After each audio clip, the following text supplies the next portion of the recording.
It is Wednesday, July 30th, 2025. This is another edition of Baseball Today presented to you by Mountain Dew. If you're looking for something refreshing citrusy or refreshingly citrus, either way, go grab yourself a Mountain Dew. That is my man, Trevor Plouffe. I am Chris Rose, producer Dan, and intern Sawyer along for the ride as well. T-minus 1 day until the trade deadline. Is there any chance you're going to get dealt before the July 31st trade deadline? Oh, man. Who would I go to? No, I'm here. I signed a 2-year deal. Oh, thank God. No media, no trade clause. No trade. Do you have 10-5 rights? I think I do. It's pretty close. Yeah. It's pretty close. I know a lot of people are going to ask, Chris, what's the hat you're wearing? Well, funny you should ask, because this is the AAA home of the Miami Marlins, the Jacksonville Jumbo Shrimp. It's their alternate identity, the Honey Drippers. So I love the colors. You know me and my minor league lids. Can you say that again? The honey what? The Honey Drippers. Honey Drippers. See how the jar of honey is dripping, I guess? I love honey. Yeah. I also love Jumbo Shrimp. That's right up my alley. Jacksonville doing it, huh? Yeah. Brady eats honey raw honey before he works out. Is that a big deal? I guess. Dude, I was just in Aspen, no big deal. And at the hotel, during breakfast, they had a big honeycomb. He just scooped out the honeycomb and just ate it. It was delicious. Wow. I guarantee you that's so yummy. So yummy. Tip of the cap. We got the big series at Bristol Motor Speedway going on this weekend between the Reds and the Braves. Well, you can already play it yourself on MLB The Show. I think this is really smart marketing on their part to go out and get kids to start buying in, right? Dude, I think this series is going to absolutely crush it. I wish the Braves were a better team right now, and then we're going to talk about some stuff that went on with Acuna later. But I think that this series is a great idea, and I think it's going to be a big hit. Almost similar to the way the Field of Dreams was a hit. Mm-hmm. Mm-hmm. Yeah, we'll get to Ronald Acuna, and it's not good news with him. But we're going to start with this. Luis Severino, arguably his best home performance as an A. But all we want to talk about are pitches 2 and 3 of the game where he fell down. What the hell happened here? So, first I want to give a little love to the grounds crew. I mean, that is a grounds crew that's working every single day on that field. 162 games being played, or 150, whatever the heck it is. They work on it every day, and it's not 2 crews. If you don't know, the AAA team of the Giants is also playing at this field. I mean, it's their home. Mm-hmm. So they are working their butts off to make that field playable. I've heard a lot of guys complain about the mound. Pablo Lopez got hurt on that mound. I've seen Joe Ryan take, when he pitched there, or was that, maybe that was in Tampa, he took a huge chunk out. Either way, I've heard a lot of guys complain about the mound. Maybe he's had some trouble with footing and felt like he had a bad step, and just instead of continuing with what he was doing, he just decided to lay down. I don't know. That's my assumption. I don't know if that's what happened, but I've heard a lot of people talk about that. So it could be that. Okay. Do you know what it looked like? You mentioned it. It looked like a guy who was not happy with, even though he signed a 3-year, $60-some million free agent deal with them. Looked like a guy who wanted out of town. That's the way it looked, because the falls looked so fake. Did they not? Well, what is that? How is that going to get him out of town? I think he's not happy with the mound. I think that's what it is. Well, okay, so there's a few things. When I did some A's content earlier this year, and I asked a couple people in the organization, hey, how is it up there? I haven't been up to Sacramento. And they said, look, it's a minor league ballpark, Chris. It's a minor league ballpark that I think they have done the best that they can. He said, we're fortunate in that we've got pretty much a young team. There's not a lot of established major leaguers on this club that if they came in, they would be like, this ain't the show, bro. This is not how we roll. Is that fair? You've been up there. I've been up there. The facilities, like clubhouse and stuff, small for like visiting team, but like nice. Like the gym's fine. Like they have the amenities I think that they need. And if you're talking about going from the Coliseum to there, Right. I would say that it's a step up Upgrade. as far as like clubhouse and stuff like that. The only thing that a lot of people talk about, well, I mean, I'll give it to you. I mean, I was there. I talked to a lot of guys. The warning track's too big. We've already talked about that on this show. It's way too wide, and they do it because they can have food trucks on the warning track. Okay. The outfield, zigging and zagging. That used to happen in the old Texas stadium. What do you mean by that? The way the grass is cut when the ground balls hit, it snakes. Oh, it's not a straight one. Yeah, you'll see them out there practicing, like taking ground balls in the outfield a lot, so they can get used to it. And then the mound is very tough. So and the playing surface, I heard, it gets hard at the end of the games. It's just really difficult to maintain that. These guys are working really, really hard. I don't want to take anything away from them. But yeah, the field itself, guys aren't really stoked on it. Having to walk to the clubhouse sucks. Through the center field wall. A weird thing to do. It's in center field. You have to walk through the field. There's no, you can't go underground anywhere. So, yeah, I mean, it's a minor league ballpark. Well, before last night when Sevy actually pitched very, very well, 0-9 ERA of 6.68 in a dozen home starts. And he's been great on the road. I think he gets traded. Great on the road. I think he might go back to the Mets. You do think he's going to get traded, huh? I do. I'm curious what people thought of it last night because it looked so bad. It looked like a kid in a second grade play that was trying to over deliver a performance. Chris, the A's signed him because they had to sign him. I know. Like, they didn't want to sign him. They had to sign him. So if they have the ability to now trade him and get something back, then they're going to do it. Don't you want to see him get traded so that he will let us know, A, what that was all about maybe one day, and B, what he really thinks as the most established major leaguer? I think he's the most established major leaguer on that team. I mean, Brent Rooker has turned it on, but it took him a while to kind of get his wheels spinning the right direction. I mean, yeah, I don't know. They're similar. Yeah. I'd probably give it to Rooker. Okay. It was just weird. That's why I wanted to start with it. Yeah. It was a weird look. Brewers, they continue to wow the baseball world, man. They are freaking incredible. They have the best record in the major leagues. They have taken now the first two in their big series against the Chicago Cubs. And with the bases loaded, you could say this baseball was Vaughn gone. First pitch, breaking ball, hit high, hit deep, left center, bye-bye baseball! The legend of Andrew Vaughn keeps growing, a grand slam! You have got to be kidding me! Yo, bro, we are not kidding you that we are doing... This has become almost a daily segment to the point where I'm thinking of pitching our sales department on having it sponsored with Andrew Vaughn. His numbers are insane. 15 games with the Brewers, 383, 5 homers, 21 ribs, an OPS of over 1,200. He had 5 homers with the White Sox this year in a couple of months. I don't know what else to say with him.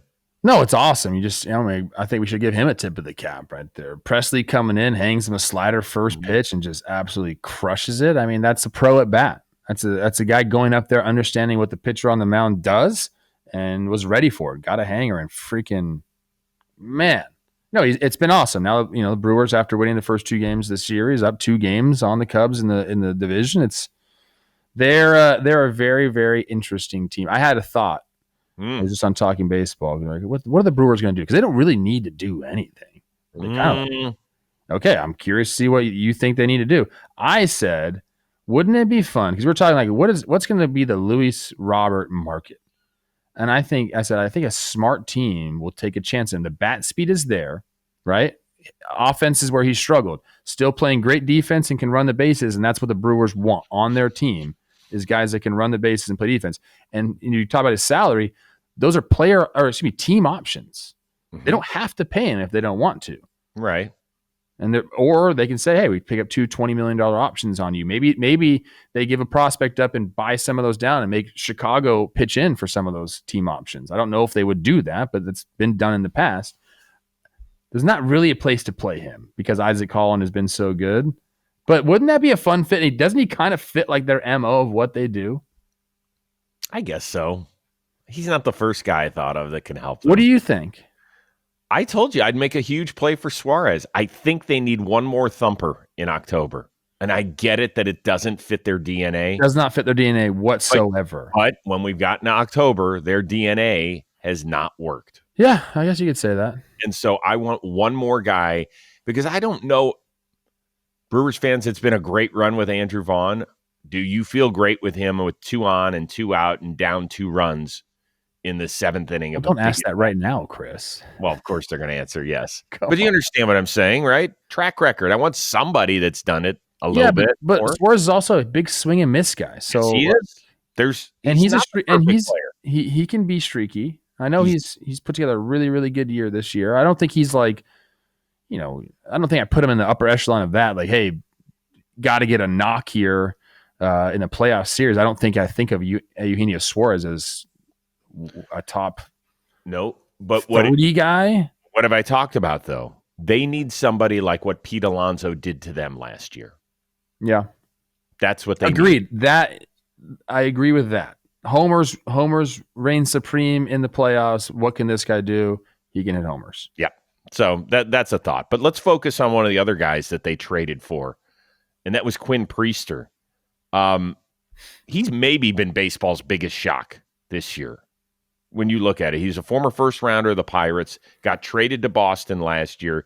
Then they turned around and traded him earlier this year. Does this just prove that we as fans have to be a little more patient when it comes to young arms? Patient or pay attention to the teams that are doing it, developing these guys, getting them and turning them into something. I mean, if you look at what he did, look, he's been with the Pirates, the Red Sox, and now the Brewers. His repertoire's changed. What he throws has changed. And I think that with the tech that we have and the data that we have with pitchers, I think teams that understand the guy's biomechanics, let me see your arm slot. Are you a low arm angle guy, a high arm angle guy? And from that, we can kind of deduce what you need to throw. So this year, he's throwing the sinker way more, 30% last year with the Red Sox, 43% this year. The slider is about the same, and we're seeing this all around baseball, Chris, cutter usage is way up. Last year, 1% didn't really even throw a cutter. This year, it's all the way up to 18%. So now you have the fastballs. That's what they're doing. And so, you're seeing success because of that. The cutter hasn't been necessarily a great pitch for him, but it gets him off the scent of the sinker. It's made the sinker better. And you're seeing that all around the league. So I think the smart teams find guys and can plug in different pitches for them and say, this is your pitch mix now. And we're seeing that with the Brewers. So he had appeared in 21 games with 15 starts in the big leagues for the Pirates and the Red Sox, an ERA over 6. His strikeout to walk ratio was horrific. 69 Ks, 41 walks in just under 100 innings. I think that there's a lot of teams that would have said, yeah, we just can't do it. So credit to the Brewers and Matt Arnold, who came out and said when they traded for him, he said having that kind of experience at a young age, how many guys have we seen come up to the major league level and hit a roadblock over the years with us? Whether it's Woody or Corbin Burns or Freddie Peralta, they all hit bumps along the way, and they were all extremely talented. So the fact is that you're talking about 3 of the best pitchers that the Brewers have thrown out there over the last 25 to 30 years, that they all stumbled at times. Maybe not the way that Quinn Priester had in his previous stops, but they were willing to let him grow, and it has paid off so handsomely. Now, he's not a big strikeout guy, and it'll be interesting to see in October. He feels like if they get to a series and he gets one of those games, or I don't even know if he would get one of those games, to be honest with you. But if they do have to throw him in a game 4 of a series, let's just say, he's going to be one of those guys that they're going to hold their breath that they get him through 2 rotations of that lineup, and then he's gone. And that'd be good enough. What does he do well, though? ground balls. Yeah, and what do the Brewers do? Yeah. Field ground balls. Like, no, you're right. It all matters. Organization matters for pitchers, and this has been a perfect fit for him. Yeah, and it's been great to watch. If you've watched any of that series the first 2 nights, obviously things were dampened in the middle of the game when people found out that Rhino had passed away. But then the electricity last night when Vaughn hit that grand slam, that joint was jumping. It's awesome. Milwaukee's a great, great sports town. And it plays great through the TV. Sometimes you can't tell. That place really does. I also like that stadium, and people will like bash it a little bit. I don't know. Like I always loved playing there. I thought it was like really cool. Like even like the roof and the way it looks and this, all like the beams up there. I don't know. I was always a big fan of that place. Is part of Jimmy's hamstring still on the area behind home plate? That was tough. Yeah, that was a rough one for him, huh? Hey, today's episode sponsored by Lids. You see hats on our head every single show. So, yeah, you can go into Lids and go get your favorite team and go pick it up and go rock it and go wear it. And you'll be like, yeah, I got it. But did you know that Lids can now be your go-to for all things Topps trading cards, including the Topps Chrome series that just dropped a week ago today, July 23rd. Lids is the only retail store with hobby boxes. So now you can have the satisfaction of ripping packs as soon as you make the purchase, and you don't have to wait for the delivery to your house. Recently, somebody just pulled a 1/1 of Cal Raleigh autograph card at a Lids store, and we're hearing that it's sold for almost $3,000. So you go in, you pick up your cards, and you make $3,000. To me, I'm no math major. I'm no accountant. Sounds pretty good to me. So to welcome card collectors of all ages to Lids stores, customers can use the code JOMBOY in-store to get an Access Pass Premium membership for free with any purchase of MLB Topps Chrome. The AP Premium membership includes 20% off headwear, 10% off apparel, and early access to the latest drops, product giveaways, and more. So once again, that is the code JOMBOY in-store. Go get that Access Pass Premium membership for free. Got it? Good. Wheels are turning. Woke up Wednesday, saw the Yankees made a trade to Austin Slater, kind of an extra outfielder who mashes left-handed pitching to a tune of 859 OPS. He is on his way to the Bronx from the White Sox. In the meantime, quite a Tuesday for Seranthony Domínguez, suited up for 2 different big league teams in one day. He started out as a Baltimore Oriole, who, oh, by the way, were playing a doubleheader against the Toronto Blue Jays, who happened to be the team that he was traded to. So in between games, you see him move here from one clubhouse to the other. Then you see him trot out at the beginning of the game wearing Blue Jays gear right past his old mates in the Baltimore bullpen. They're all like, this is way too early for you to get out here. What are you doing? And so we sure enough see him in the 7th inning. He comes out and faces now his former teammates. And what does he do in his first appearance in that Blue Jay blue? He was frickin' awesome with a couple of strikeouts. How much fun was this to watch and listen to it all unfold? It's crazy that it was a doubleheader like that. We see teams like, during a series have trades and the guy goes, but in the middle of a doubleheader is awesome. Like that is a story that he's going to have for the rest of his life. I actually played with this guy in AAA, and he's filthy, man. Like he's definitely going to help the Blue Jays out a ton. They really solidified, that pen that's been really good for them. But yeah, just like the scene of him walking past his old teammates is funny to me. Like, it's great because so they're good. Talking trash to him about all sorts of fun stuff. And then for some reason, my mind goes to like the colors, like the difference, like in the color scheme. Like you're wearing orange, then you have like those jerseys they wore there, just like straight bright blue. It's like such a stark contrast. I don't know. That got me too. It's like he's hosting the Grammys and did a wardrobe change. And like, yeah, I couldn't really see like the cleats that were the orange because you can't just get new cleats fast. You know what did happen to him? No, they're not. They're dark black. I wonder if they gave him some stock or like those are his regular cleats. I'm always like fascinated with stuff like that. You know what did happen to him?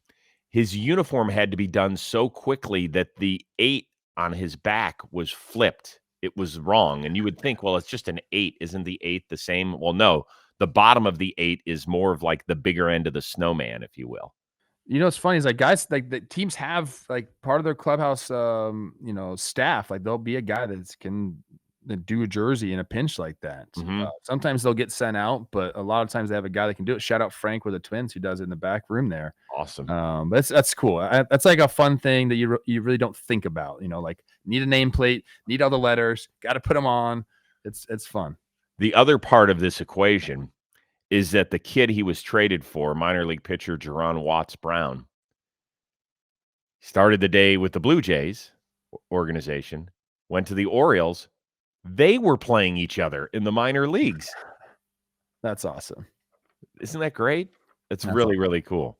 Now, it kind of made me, as an old head around here, you have to give me a second because it reminds me of one of the most fun trade days in baseball history involving a guy named Joel Youngblood, who had a solid career. He was a good player, I think a one-time All-Star. He had 2 hits for 2 different teams in 2 different cities. He got the go-ahead knock for the New York Mets at Wrigley Field, okay?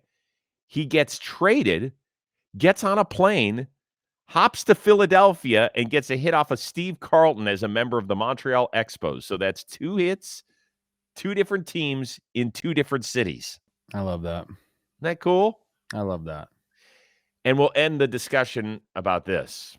2 things I want to get to. Number 1 is how much Seranthony Domínguez helps this team, particularly against right-handed batters. They have an OPS under 440 against him. The only alarming thing with him is that he walks a lot of guys. He does. He can lose the plate. And whether that's against righties or lefties, he is a little bit all over the place. So when we get to October, if the Blue Jays are going to get there, and I do believe they will, it's a little bit of a white knuckler for some fans. He also Ks a lot of people, and he's got that pitch right now. I think that people are valuing very highly in the splitter.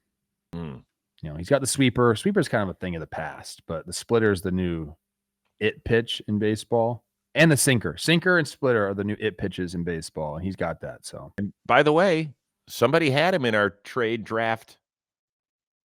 Just saying, I didn't have him. Did you? As you? But I had him going to a different AL East team, so I get 5 points. Okay, but I don't think they put it out still. Yeah, we gotta like it's coming. Yeah, I mean, let's go, people. Can we get? So you're in the lead right now, Jolly. You stink. Don't say that about him. That's not nice. Check out the Jolly Olive collection. Hey, the last thing I want to say about this game, because the first part of that doubleheader was such a blowout. Toronto ended up throwing their backup catcher, Ali Sanchez. Did you see the eephus that he threw to Jackson? I mean, he did the Happy Gilmore the other day at the plate. Did you see that? Yeah, I did see that. I started watching that movie. I got too tired to turn it off. But I'm not going to say anything. People hate when I talk about position players pitching. So I'm not. I've heard mixed things, by the way, about the movie. It's like Netflix's highest grossing movie or something like that. That doesn't make it good necessarily. Oh, yeah. Were you into it all before you fell asleep? It was at the beginning. I mean, it was. I think I saw him like introduce like his sons, and like that was kind of like a funny thing. They're all like hockey players that like he tried to have them play golf, and they just like beat up everybody. That's funny. Okay. Yeah. All right. Leave a comment. Let me know if I should spend my time with my family watching the movie or not. I'll listen. You have to. Yeah, I think so. All right. Here's the bad news for the Braves we talked about earlier. Ronald Acuna removed himself from the game in Kansas City. Tightness as he was in his Achilles as he was chasing this foul ball. So it didn't look like much. You saw him maybe limping just a little bit, and then he kind of shrugs his shoulders and So Mark Bowman, who covers the Braves for MLB.com, tweeted out, Acuna held back tears as he talked after tonight's games. Said he's going to be further evaluated with an MRI on Wednesday. He felt discomfort when he scored from first on Monday. He lobbied to play Tuesday because in his mind, he had missed too much time already this season. If the Braves knew about it, should they have stepped in and kind of protected Ronald Acuna from himself? I go back and forth on this. I mean, obviously the season's lost for the Braves. But if he passes like tests and says, I want to play, like you kind of let him play. I mean, they surely tested strength. They surely tested mobility. And I think at that point, like if the guy wants to play, he plays. Yeah, it's hard to go backward on injuries. Shoulda, woulda, coulda. But man, with his injury history, Yeah, I know, but a day or two. if they didn't test strength, if they didn't test mobility, and they just said, "Oh, you feel good, go play," that's a different story. I guess I don't know that. We don't know what was going on in the training room, but Wouldn't that be baseball malpractice? You have to, if somebody's complaining of soreness, or do you let them go? You let me know the protocol here. it depends. Honestly, it depends who you are as a player. It depends who the training staff is. I mean, I've seen it happen both ways. And a lot of guys hide stuff. They want to be out there. They want to play, especially like he mentioned, like he's missed a lot of time, and he wants to. He's a baseball player. He wants to play baseball. Mm-hmm. And so, like, what they'll tell you is, you know your body better than we know your body. They usually definitely err on the side of caution, training staffs. So. I don't exactly know how it went down. Did he say he mentioned it to the team, or said he just felt it? That's There the was thing. not, he might not even have said anything. right. That part was not mentioned. Whether or not he talked to team trainers, at least in the areas that I found. Maybe Braves fans can say something a little bit different, but I did not see that part. It stinks. It does. He's only played 150 games in a year twice since 2018. And he's had some, he blew out his knee a couple of times. And I understand that. Like we've talked about the maturation of Ronald Acuna, and it's been one of the great things that we've seen in this sport in recent years. Is it possible that if he had taken a couple of days, that guys in the clubhouse would have been like, really, Ronald? Like, get out there. No. How do guys handle injuries? No, hell no, dude. It's no. Especially coming like with an injury history like that. Like, if they were in the race and they thought he was being a baby, then sure. But I don't think anyone thinks that, and they're not in the race, so no, they would not have. Yeah. I just feel terribly for him. He's been so great this year too.